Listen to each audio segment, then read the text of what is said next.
les géants de la distribution de vêtements ont un boulevard devant eux. Alors qu'au global, le marché européen est dans une situation extrêmement délicate, les groupes comme H&M ou Inditex tirent leur épingle du jeu au détriment des distributeurs indépendants. Sur l'année 2012, H&M a par exemple vu ses ventes progresser de 3% en Espagne, 5% en Allemagne, 10% en France et même 10% en Italie. Une performance remarquable quand on sait que l'Europe devrait voir ses ventes reculer d'au moins 1%. En période de crise, le textile est traditionnellement un poste du budget des ménages qui subit des arbitrages défavorables. Cette croissance des grandes chaînes est due à une stratégie agressive de conquête de parts de marché. En clair, la taille du marché se réduit et la croissance des géants se fait au détriment du commerce indépendant. Contrairement à d'autres pans de la distribution de vêtements reste en effet un marché très fragmenté. En Europe, on estime que les 5 plus grandes chaînes contrôlent à peine 20% du marché. C'est sans commune mesure avec la grande distribution alimentaire ou de bricolage par exemple, qui sont, elles, beaucoup plus concentrées. Les leaders le savent bien. Inditex, la maison mère de Zara, comptait par exemple près de 500 magasins de plus en 2011 par rapport à l'année précédente, dont la moitié ont ouvert sur le marché européen.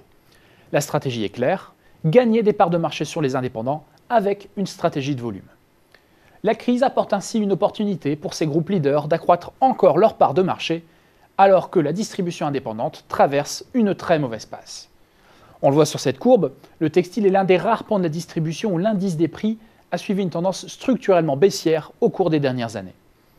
En revanche, dans le même temps, les coûts d'approvisionnement ont considérablement augmenté en lien avec deux tendances. La première, ce sont les prix structurellement élevés du coton, alimentés par la spéculation, la forte demande et les aléas climatiques. La deuxième, c'est la hausse continue des coûts de production en Chine, pays qui truste près de 40% des importations européennes de textiles. Les petits distributeurs se trouvent ainsi pris en étau avec des prix de vente stables ou en baisse et des coûts d'approvisionnement en hausse. Une situation intenable pour de toutes petites entreprises.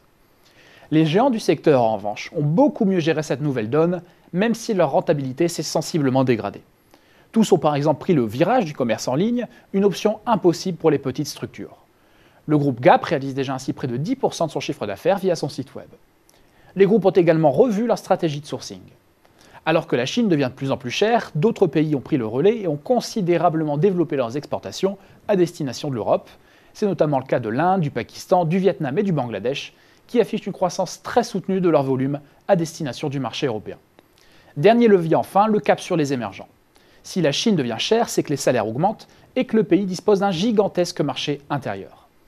Les grandes chaînes de prêt-à-porter peuvent ainsi envisager sereinement l'avenir, en Europe comme sur les marchés internationaux. Pour le commerce indépendant, en revanche, l'horizon apparaît plus bouché que jamais.